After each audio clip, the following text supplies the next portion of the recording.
Hello guys, कैसे हैं आप सब। आई होप कि आप सब खैरियत से होंगे।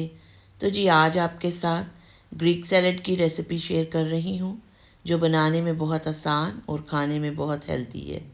तो चलिए शुरू करते हैं आज की रेसिपी। सबसे पहले एक बॉल में सफ़ेद प्याज, टमाटर,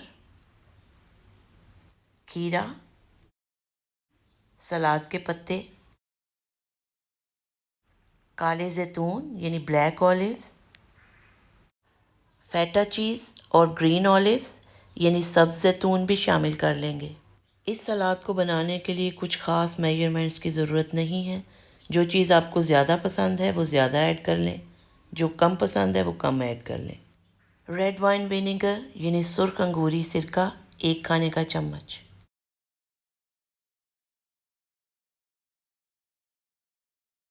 ब्लैक पेपर 1 चाय का चम्मच, लीमू 1 खाने का चम्मच, लेकिन आप अपने टेस्ट के हिसाब से भी डाल सकते हैं।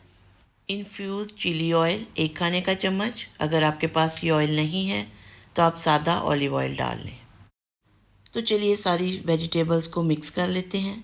तो हमारा ग्रीक सैलेड रेडी है। आई होप कि आज की हेल्थी सिंपल रेसिपी आपको पसंद आई होगी। अगर आज की ये रेसिपी आपको पसंद आई है तो मेरे चैनल को लाइक, शेयर और सब्सक्राइब कीजिए और अपनी फैमिली और फ्रेंड्स के साथ शेयर भी कीजिए। तो नेक्स्ट वीडियो तक के लिए खुदा हाफिज़, बाय।